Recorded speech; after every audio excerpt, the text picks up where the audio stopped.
Hi, friends. Welcome to another episode of the 10 Laws Podcast with East Forest. I am Mr. Forest. Happy Solstice Week. This is, well, if you're listening to this today, it is the winter solstice in the Northern Hemisphere in 2021. This is a time, at least up here, of repose, of reflection. And perhaps for our dear friends in the Southern Hemisphere, it's the summer solstice. So that's exciting too. But boy, crazy times continue. The calling for us to increase our inner fortitude and clarity, our inner wisdom is needed now than more than ever.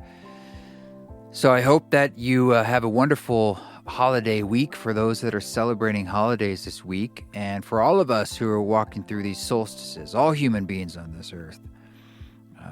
I wish that we can continue to surf these waves with even more grace. I call forth more grace. That's what I want for Christmas. But this week, we do have a wonderful conversation as we keep our conversations going. I hope you're doing the same with your brethren in the world. But this is with David Lobser. And David's someone who I've known a long time. We go back in our community in upstate, as I did a lot of the old original ceremonies. And he's also collaborated with us on multiple occasions, both in the live space, as you hear us talk about.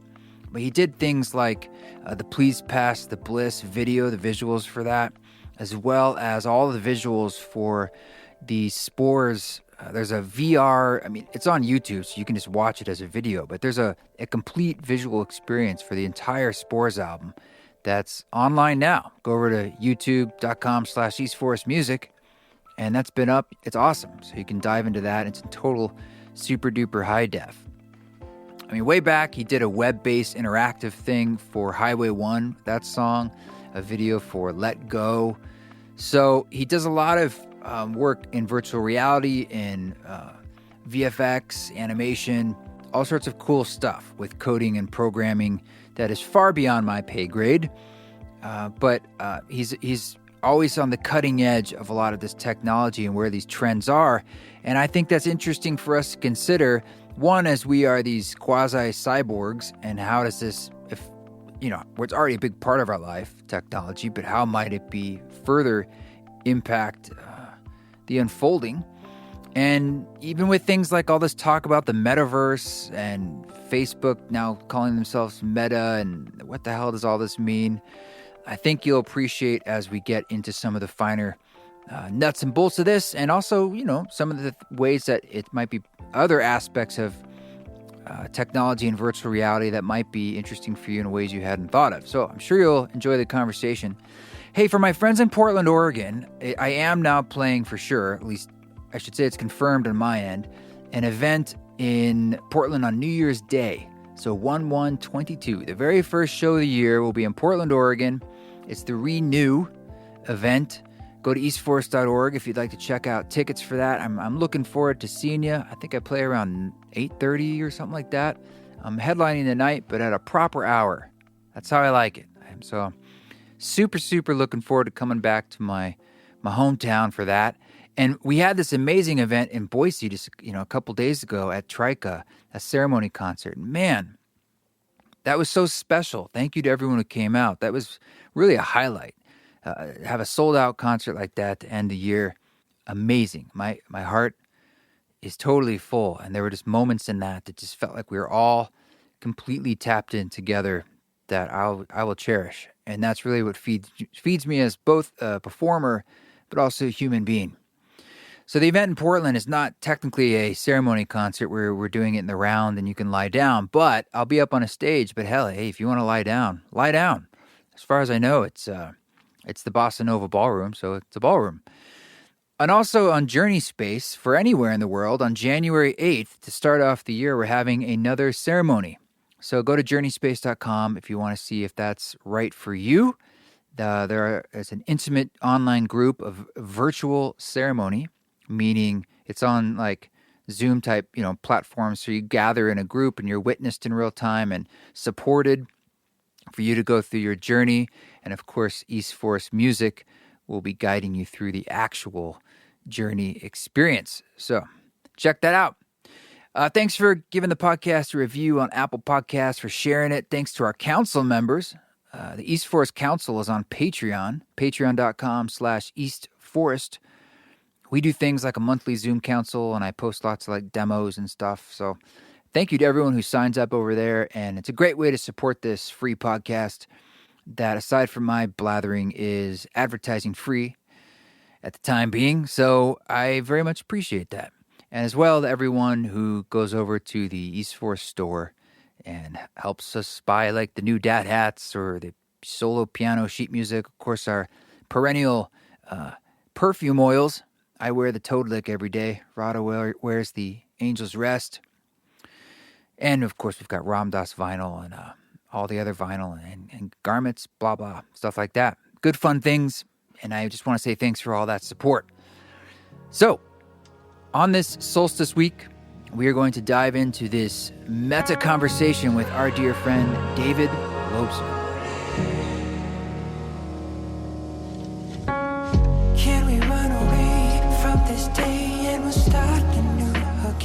How you doing, my friend? I'm doing pretty good. Yeah, I had something similar recently. I reconnected with a friend from elementary school when I was going back to Denver for COVID, and I was calling him by the name I knew him in elementary school, and it had changed, and it took him a while to correct me. Yeah, I know. But especially these days, it's like you're supposed to get it right. And I mean, this is coming from a guy who sort of adopted the name Krishna. So I think there's a lot of people out. I'm not one to talk, but it's good to see you. It's good to see you, and we've crossed paths, for many, many years. Just to give people some background, you've done a lot of different video and VR things in the East Forest world. Everything from the Spores. If some people don't know, the entire Spores album has a video VR component that is living as a playlist on YouTube. That's pretty amazing and detailed and high definition. And you did some, even things like way back, we did an event in New York. What was it called? It was at Lightbox on the west side, and we called it Urban Ceremony. And you and Daniel Baker were kind of heading up their 360 projection, and it's a rectangular room, so it's not a dome, but the projection is mapped everywhere. And we did all sorts of fun things, like I put on one of those Muse brainwave headsets and used that data to affect the visuals in the room as I was performing, which I thought was super fun. We've always wanted to do that where the audience had wearables, but that was one way of doing it. We just put a wearable on me. And you've done videos like for Please Pass the Bliss on the Ram Dass album, and other things. So, and way back we met through a community, our community in New York, and you were doing some VR stuff, back when it was less mainstream. So am I missing anything? And just kind of catching people up to speed? Yeah, I'd actually completely forgotten about that Lightbox event. That was pretty amazing. Yeah, it's like a lot of people have done interesting things with EEGs. We can talk a little bit more about that. I think there was one. I also did a video for Highway 1 that was a way back. Yep, an interactive web-based one. And yeah, I've just I've been really inspired by your music for a long time. I mean that introduction we had, what was that, 10 years ago or something? At least, yeah. In New York, that was kind of my introduction to a whole new world in it, and it's like that event really changed my life and kind of my trajectory of my career. So I've been always very happy with all of our collaborations. Please Pass the Bliss is probably one of my favorite music videos. Yeah, it's how would you describe it? It's sort of crystalline and geometric, but at the same time fractal without being traditionally fractal, maybe? Yeah, it came out of a project where I was doing some experimentation with basically creating a kind of virtual volumetric display. So the idea was to kind of break space up into something called a honeycomb, which is like if you take different kinds of geometric shapes and smush them together, you can basically fill space. So I used a tetrahedral, octahedral honeycomb. And then the idea was that these math functions would essentially grow these triangles out to fill space a bit. So that whole video is basically made of two interlocking toruses that are affecting these, like another layer of interlocking elements of this honeycomb. So kind of under the hood, it's kind of fun in a nerdy way. It's not like really obvious that that's exactly That is what's going nerdy. on. Yeah, that is like you lost me on a lot of those things. I mean, anytime I hear toroidal, I think of Nissim Harriman, but basically, there's a lot of math going on there, playing with shape. The effect is quite beautiful. But let's kind of step back here for a second, and in virtual reality, which is something from my perspective that's been talked about for a long time. I even think about Timothy Leary and how big he got into that in the latter stages of his life when it was really nascent form of technology. Do you still consider it to be a early form of what it could be? And why have we been talking about this so long? And it's sort of like people who are into cryptocurrency. They're like evangelical about it. People who are into VR are just like, this is going to change the world. And I think from the outside, I'm looking in thinking like, well, when? Or like, why? It doesn't seem to be adopting in a mainstream way. And it's cool. It's super cool. But as far as like it being this sort of influential thing for culture and art, what do you think? Will it get there? Is it not there? And why? Yeah, that's a great question. I mean, we were around in the 90s for the first boom in VR. I don't know how, or that actually wasn't even the first boom, but sort of the first, like, really sort of mainstream It was talked about a boom. And, lot. like, sort of like, Yeah. you know, culturally, it's like, you know, VR was huge in the 90s. That, you know, it's like early 90s was the first time that I tried VR, and it's like, you know, The Matrix and Lawnmower Man. Actually just met Brett Leonard, the director of Lawnmower Man, last week. And, you know, there's just like an explosion of interest. And part of that is just this idea of having an art medium that is so completely immersive. Like the idea that you're not just creating music or sculpture or something to look at or something that exists in the world, but you're creating the entire world is something that's just, you know, really inspiring to a lot of creators and consumers and just people who are into this idea that whatever you can imagine, you can put people completely inside of it. So I think that there's just something that's really inherently exciting about the possibility of the medium, and a lot of people try it and they're excited by the medium, but not so much excited by the content that exists now. So I think that's kind of where we're at. The hardware is getting to be pretty good. It's still a bit clunky. You still have to go out of your way to get the headset strapped on, and you have to register your space, and you have to deal with like all kinds of hardware issues. So it's still, Well, yeah. I mean, is that kind of been, do you think, the main barrier in that? Like, because if we're basically talking about a visual medium, the technology of it being compelling has to be good enough that it's just that compelling. And perhaps certainly in the 90s it must have been extremely basic. And I know I've seen some stuff actually quite recently that was really cool, but it still feels like, yeah, I'm in this digital world that looks less detailed than, say, a CGI movie. And not that I expect it to be like that, but it certainly doesn't look like reality. It's a different kind of space because of its limitations and what it can do with pixels and processing. And what do you think about that? I mean, you know, because of the requirements of the hardware, we're still in a place where we are, you know, we need to create things that are on the level of video games. So it's not like being in reality. It's more like being in video games. I think that there was some hype with with this last iteration of, you know, this explosion of VR where people were betting on the idea that it was going to replace cell phones, or that it was going to be this new technology that was going to be so widely adopted that people were going to be just using it every day for everything in the same way that people are using cell phones now. And that's turned out to not be the case for a lot of reasons. You know, in part, you're socially isolating yourself, and people are pretty self-conscious about that. You know, it's like you can use your cell phone wherever you are, but you can't whip out a VR headset and put it on like instantly. You know, people are going to be looking at you if you're in public, and you can't see them. So there's like instantly kind of this, social distancing effect that happens. So it's kind of made for being in specific places at specific times, and it's not so much something that is quite ready to be interwoven into our daily lives. So I think Well, that's part of.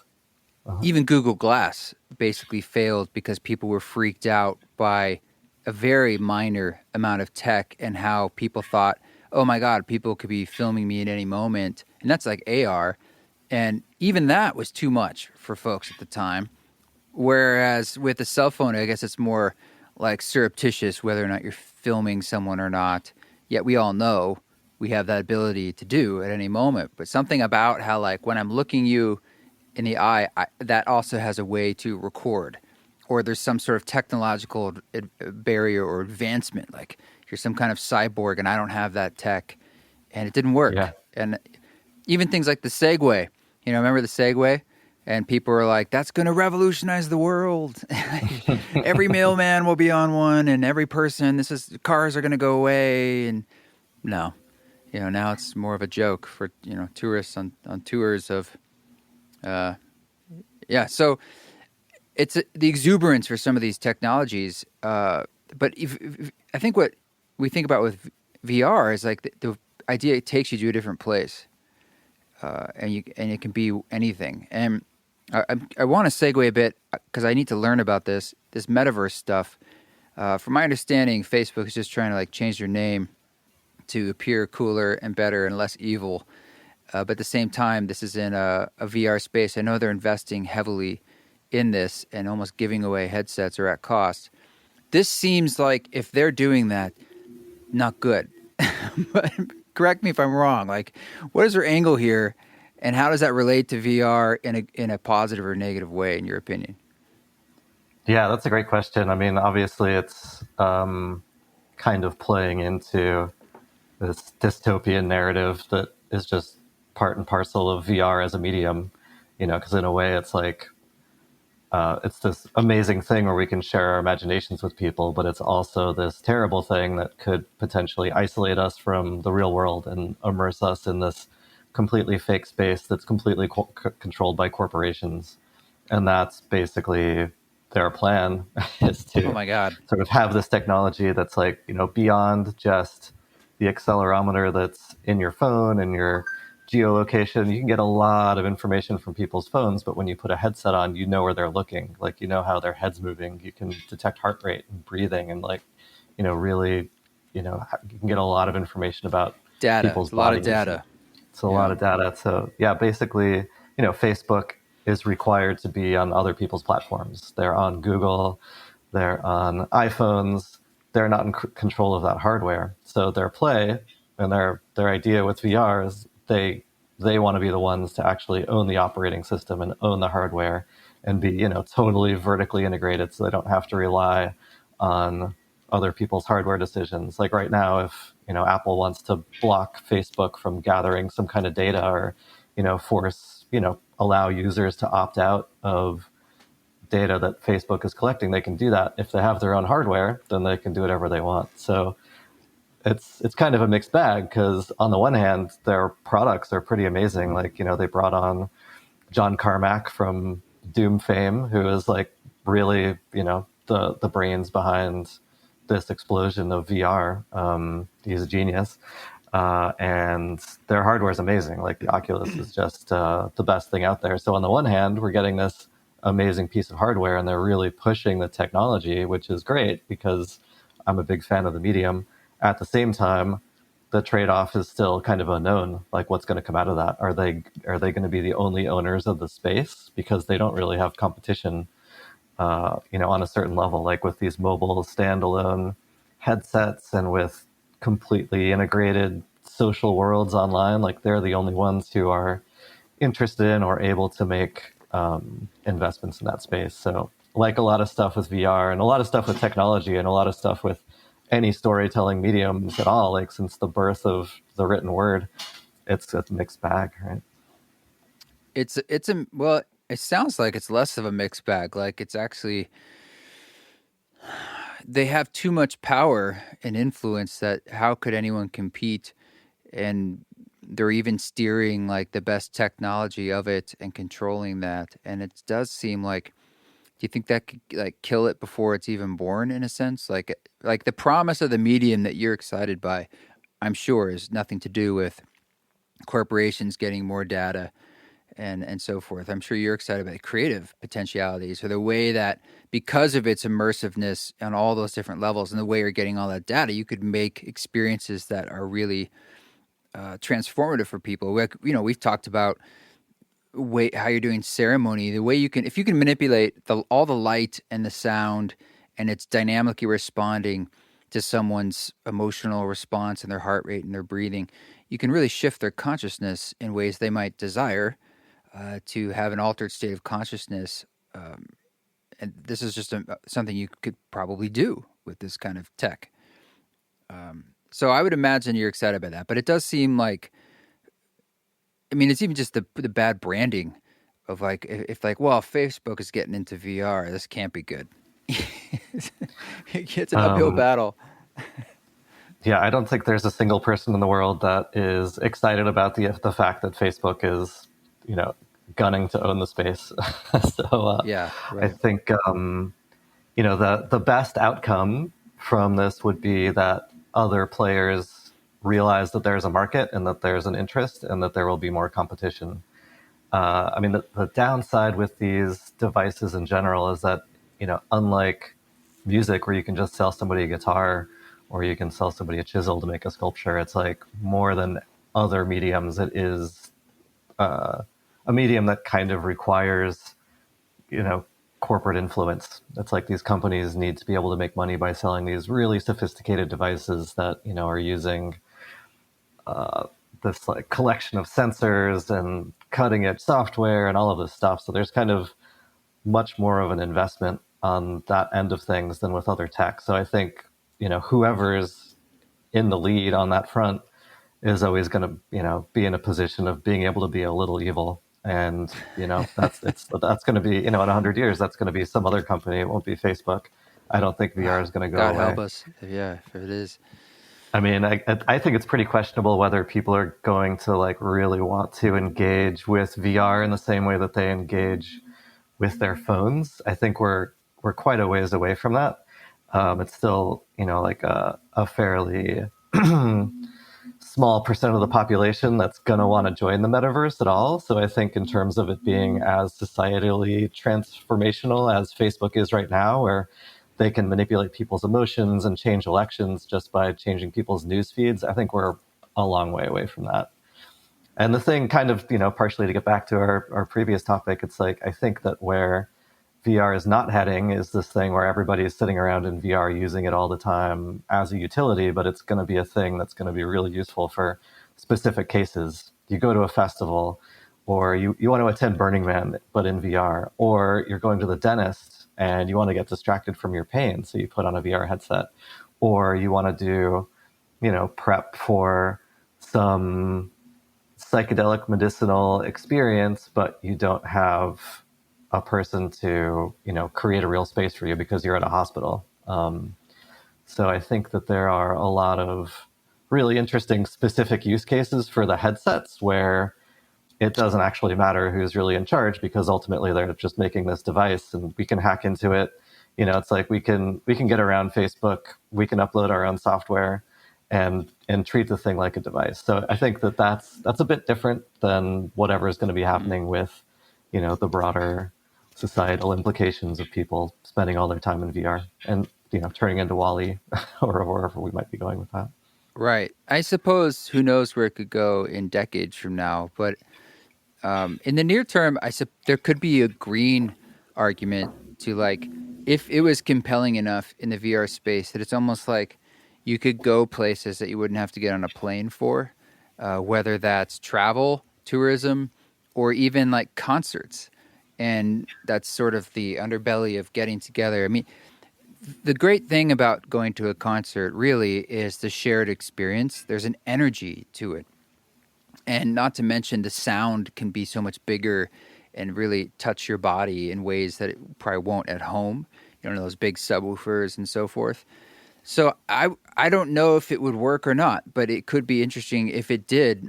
where through VR you're going to like a ceremony concert of mine, and everyone's from different places. They didn't have to leave their home, but the visual element, the auditory element, whether or not they're wearing like a sub pack or something so they can feel the sound, they really feel like they're there. Or almost like what you're seeing is truly like there's cameras in the space, like 360 cameras all over. So it's the actual imagery, and it's so HD that it's like I just feel like I'm right there. Or you want to go to Italy and see Venice, there's probes floating around, and you just pay a nominal amount to go to Venice for the night and sit at a restaurant. I don't know how they do the food thing. DoorDash brings you some really awesome Italian food, and you and your partner have a dinner in Venice. So I could see that. And there's an element of like, we can't keep hopping around on planes and so forth. But do you think you could get there? Like that they somehow that the energy of an experience could be transmuted through VR? I think that the most important part of what you're talking about is that human to human connection, and that's a hard part, right? Because there's so much information that we communicate to each other when we're in person. It's like facial expressions, body language, how close you stand to people. There's just like lots of details that get communicated. And this Zoom call that we're on, it's limiting, right? And in VR, it's interesting because there's different kinds of communication that can happen as a VR avatar. And in some ways it's better, in some ways it's more limiting, right? It's kind of, if you're in VR as a cartoon version of yourself, it's actually freeing in some ways. And, you kind of are almost puppeteering yourself in kind of an interesting way. So I think that, the parts of group VR experiences that are going to make, what you're talking about feasible and interesting for people are, can we get to the point where we're getting closer and closer to being able to express as much as we can express to each other in person via this technology? Right. And we're definitely not there yet. And that's where like a lot of work has to happen. The porn industry will figure this out for us. I mean, they're the advancement of all this technology before, and they'll do it again because they have an incentive to figure it out. The tactile sensations, smells, everything. But let's pivot from that to how this works, because you've done some interesting work in the medicine space with, is this a useful tool, particularly in ketamine sessions? But I suppose this could be translated into other forms of psychedelic therapy as those come online in legal therapeutic formats. So it seems like you've been working on using a VR headset that people put on. And for those who haven't tried it, a lot of the headsets now are wireless, and that's nice. But you still have this thing on your head, and it kind of blocks all your vision, so you just see a full screen, so to speak, all the way. Everywhere you look, it's just you're looking around a room. And the sound would be on headphones, or it's built into the headset. So essentially, you've got the sound element as well. And sometimes you have these little controllers, so you can sort of select things like you're touching something in a space, in essence, to press buttons or whatever. So you contend that you're making a VR visual experience, an auditory experience for people to use to kind of guide them through a ketamine journey.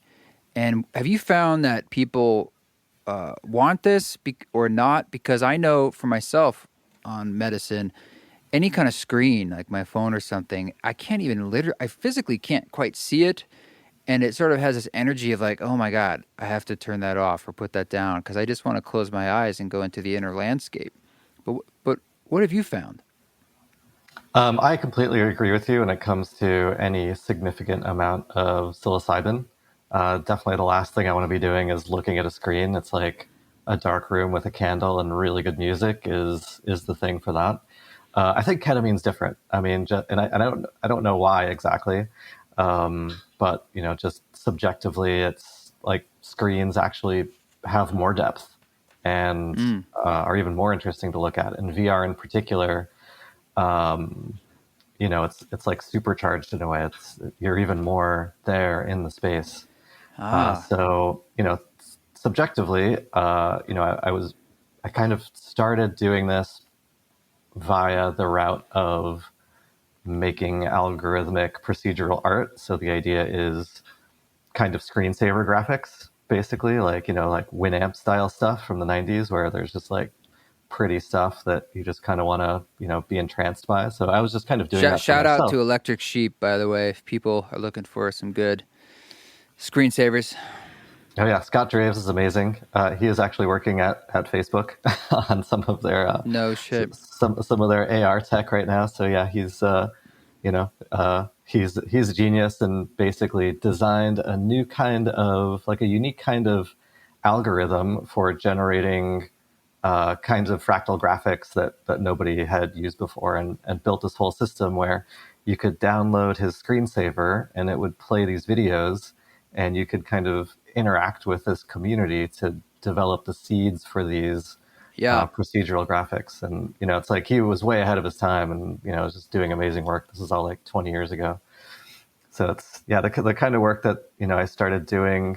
I was an animator first. Like I've only actually been programming for about 6 years. So, part of this process was figuring out what I think is interesting and beautiful via these new tools that I was learning. So yeah, it's definitely in the realm of Electric Sheep, like Winamp. What was the one with the flying toasters? Electric. Way back, man. I don't know what that's called. After Dark. It was called After Dark. Yeah, they had that used to be a thing. It's like people would pay $40 for a collection of screensavers. And I don't know why that's not a thing anymore, because it's not. It's just electric toasters flying across your screen. But, we expect so much more now.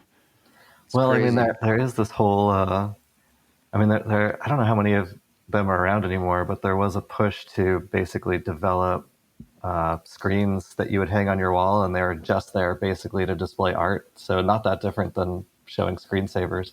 So I'm not sure why that connection isn't there. Like, I don't know. I don't have screensavers either on my own computer, but I have Electric Sheep, which comes on after a long time, but I love that one because you can also hit certain keys on your keyboard, and it's got those 3 elements. You can change different things on it and kind of play with it, like you're saying. And it's open source, so it's always changing too. People add to it, which I like. Anyway, so in the ketamine space, so you think it's sort of medicine specific, which I guess makes sense. I just haven't really tried anything in ketamine therapy beyond the internal landscape, as it were. I just never thought of it. I never had the experience. I mean, we've tested around yours when you were playing around with it, but I mostly was just experience it not on that medicine. And that's how most people get to have that experience. And it was definitely a question early on if it was the kind of thing that people were going to be into, because it's like sometimes I find out that things that I like are things that other people like, and sometimes I find out that my taste is off the wall. So I was introduced to a clinic in Manhattan run by Dr. Tim Canty. It's called Manhattan Restorative Health Sciences, and they're very forward-looking and wanted to basically experiment with this space. So I took some of the work that I had done previously, added some new work, and put it together into a collection. The idea being that I don't necessarily know what people are going to like the most. So it was a collection at first of about 8 different VR experiences that people could have, all very passive, all designed so that people wouldn't have to interact with anything while they're like pretty high on ketamine. And we found that the initial survey was done with about 20 people, and most of them, like 3/4 of them, preferred the infusion experience with virtual reality. Oh, so it's okay, right on. Yeah, so people like not everybody likes it, and it's not for everybody. Some people just find the experience to be disorienting in a way that they don't like, but a lot of people do. And I think that kind of as a medium, in a way, it's at least for myself, it's like I think like large scale studies will have to get done to like really prove it out. But I, based on the work that I've done and this initial study, I'm totally convinced that that can be a really good pairing. And I think that part of the power of it is not everybody can go to an East Forest ceremony, and not everybody is going to have the most amazing setting for their experience. Like this clinic that I've been working with, it's a clinic. Like the walls are gray. They have devices on the wall that are pinging. It's like stuff like that. So it's like a way for people to have some taste of the kind of thing that you offer as well. Is this? I want to ask you if where people can like check this out now, but especially for people who are novices to VR. But have you heard of something called Topia or I think it's Topia. Someone made a virtual space. I mean, it's web based for the Spores album that just sort of out of the blue.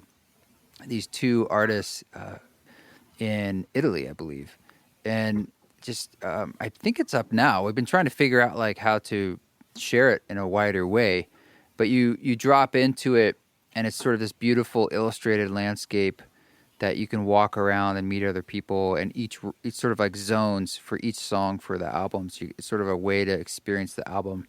And I thought something like that would be really cool on VR, where not only is it maybe dynamic, but it could be dynamic just by how you choose to walk through it. And, you're experiencing the music, but with other people and in space. So is the thing you're talking about Visitations? Or how can people like kind of try this stuff out with or without a headset? Or like to walk people through, like they're like, I don't know, this sounds interesting to me. I want to experience it. How can they? Yeah, maybe also actually I just signed into Topia just to check this out. So maybe I'll just like say one thing about that, and that is, a lot of people were thinking that maybe the pandemic would be, potentially really good for VR, and I think that it's kind of a mixed bag, but there was, I think that a thing that came up a bunch, and I've been to a few different spaces that are kind of like this, but even more than VR, I think that there's was a mini explosion in people creating just like web-based kind of shared virtual experiences that are not like VR, but just screen-based, where you can see other people as avatars, like kind of like Second Life. And I had some friends who had started that before the pandemic, and it kind of exploded after the pandemic. So I think that, like aside from the actual medium of VR, there is something about kind of having a spatial relationship in a world with other people that people are interested in. So if you're logged on, try topia.io/spores and see if that still is up. I think that was I apologize. Yeah, I'm in there right now, and I'm wandering around. It's super cute. Yeah, it looks cool. So if you logged in as well, like... Well, we're busy right now, but I could log in there and say hi to you, but you're right here. So it's going to screw up my computer, I think, if I start loading spaces and audio and but yeah. So say it again. Like, is there any way people? I've heard if you want a headset, you can get them. How? And they're almost subsidized. I mean, it seems like the Oculus one is the one to get, even because Facebook sort of like wants you to get it. But are you locked into some kind of Facebook universe, or what does that mean? I mean, you have to sign in with your Facebook account. So there's that, and that's enough of a turnoff for most people. If you're kind of okay with that, I mean, my attitude toward Facebook is I have it, but I don't really use it except for kind of the bare minimum of like basically you use them, they professional don't use uses. Yeah. It's like you play with screw up their algorithms by liking weird things that you don't actually like. Yeah, something like that.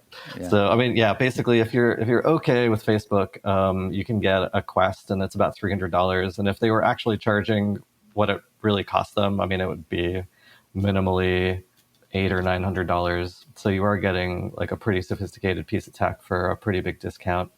And the trade-off is Facebook knows what you're doing with it. So that's one way to get the get Visitations as an app, but it actually works on any PC-based headset. So if you have a Vive or an Index or like an HP headset, a Windows mixed reality headset, there's just like a ton of devices that you can just plug directly into your PC, and then you don't have to tell Facebook anything about what you're doing. What about the Google Cardboard thing that you just slot your phone and it's like a headset made of cardboard, so it's like super inexpensive VR? Does that just not work very well? I actually have a version of Visitations that works as a cardboard app, and I think it's actually pretty good. Like the resolution of my phone is actually a little bit better than the resolution of some of these headsets. So I've actually, I've tried that, and it's nice. The thing is, it's not a thing anymore. Google stopped Oh, supporting their own Daydream headset, and it's except for a few special cases, in like the world of VR, it's just not a thing that people do anymore. So I have a version of that. If people want to reach out, I can give you that special build. But yeah, that's just not so much of a thing. There is one company called Space VR that is making VR for flotation tanks, and they basically wanted to make a custom waterproof headset. And they're, as far as I know, like the only company that's sort of invested I in think they mobile reached VR. out to me to do music because weren't they? Are they the ones that are into the overview effect? The idea if we can get people out into space, it'll help. Which I agree that if we could all get out into space, I have this intuitive feeling that we'd all kind of be like shake us into our sanity and be like, wait a minute, there's one planet and this is amazing. Oh my gosh, look at the whole cosmos around me. But it's not very practical to get everyone into space for obvious reasons. So I think their idea was like induce the overview effect in a float tank, and music was a big part of that. Yeah, and I mean the overview effect and a sense of awe are actually really important and fundamental parts of healing journeys via art. Like that is something that can be produced with visuals and music. I guess sort of.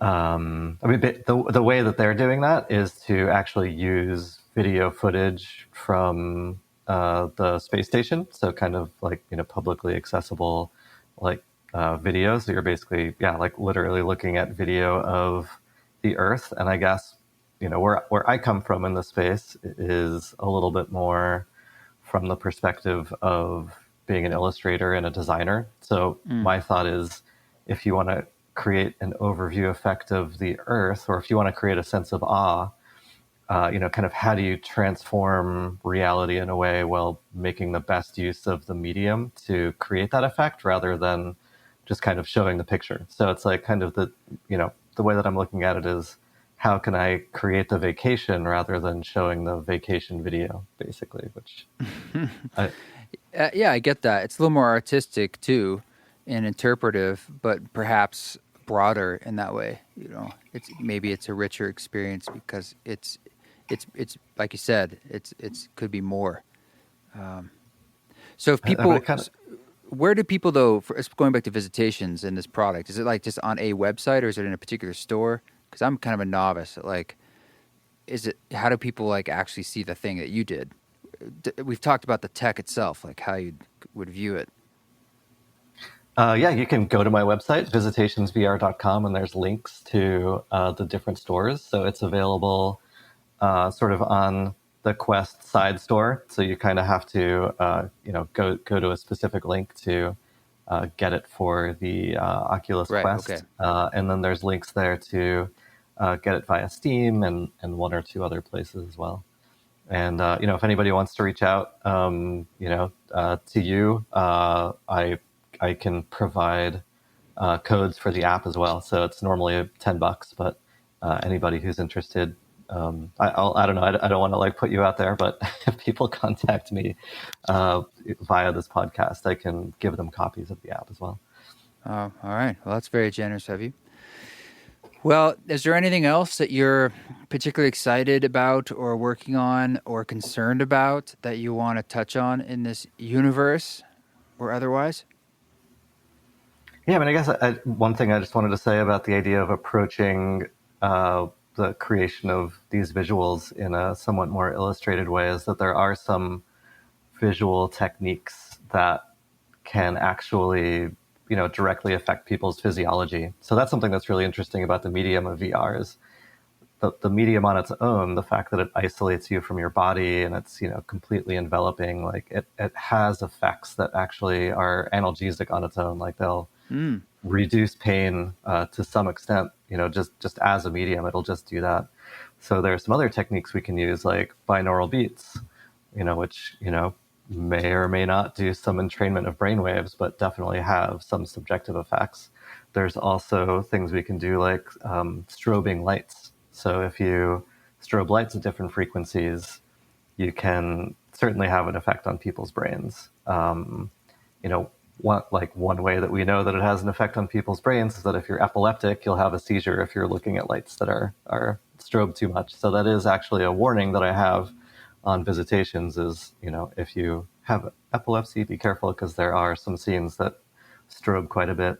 I also make use of spirals and symmetry and kinds of things that are, people have been making use of since the dawn of visual art, where it's just like, we respond to mandalas, like the way that our eyes work and the things that we're attracted to in nature. It's like healthy mates are symmetrical is, kind of like one aspect of this. And, we find more symmetrical faces more attractive and stuff like that. So there's kind of things that we are programmed to find attractive and easy on the eyes and that can affect our brains in a certain way. And that's something that I'm very interested in exploring with this medium, is the idea that, there are some specific techniques and kinds of visual imagery that we can use to get people where we want them to go a little bit more quickly. It is cool how certain imagery pushes us into the internal landscape. And I'm interested in that from a sonic point of view. But it is true, like these mandala-like shapes and the way you're moving into it and through it and it's blossoming and expanding induces a kind of sense of moving inside. And I'm sure there's more than just the feeling of that. There's sort of a physiological response, which is really cool. And I would highly encourage people to go check out particularly the Spores album that you put together. There's a whole playlist on YouTube that sort of is the whole thing. So you can, it's like can't remember how it's titled, but it's something like the VR experience of Spores. But it's on East Forest Music on YouTube. I'll make a point to link to it in the show notes too. But I think it's a great experience. It's a way of kind of combining not just the auditory but the visual at the same time in a very intentional way. And I hope people can check it out because it's out there. It's been out there, and I want people to see it. It's been amazing collaborating with you, and I'm so happy that your music is in there and people get to have that experience together of getting, a lot of great feedback with that and hoping we can keep working together in the future. Cool, man. Well, good catching up. Good to see you're still doing your thing. And I look forward to chatting another time soon. Have a good one. Cool. Awesome. Thanks, buddy. Well, thank you, Mr. Lobser, for coming on the show. Long time friend and collaborator. Great to get under the hood there and do some learning and into your world. I appreciate that. This song that you're hearing in the background is called Slowly, and it's the collaborative track I did with Cloud Chord. Cloud Chord, we have a very interesting and funny podcast on this podcast. If you want to go back in time and check that out, I'm sure you will enjoy it. But we did this track together, and it's fun. It's fun to collaborate and do things that you wouldn't maybe be doing on your own, and this was really totally a fun one. Thanks again for listening, for the support, for the reviews, for everything, and all of our friends on the Patreon, on patreon.com/eastforest, our council members. But for now, I hope you guys have a wonderful holiday, whatever holidays you're out there celebrating. Happy Solstice 2021. There's looks like gonna be some difficult times for us as a people in the coming weeks. But we can do this, my friends. We can do this. You just keep walking your walk. Don't take any shit. But if you do it with grace.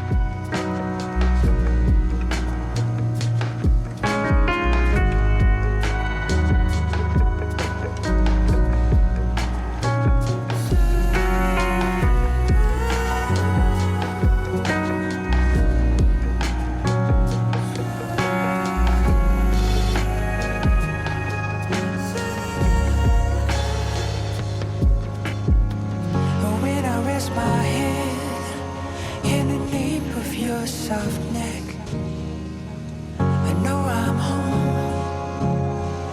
troubles taking step. We will watch all the storms that come as they bluster and they blow. Holding hands, we will know, and we can go slowly,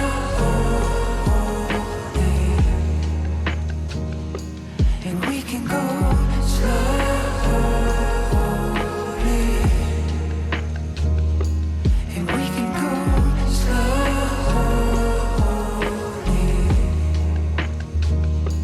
and we can go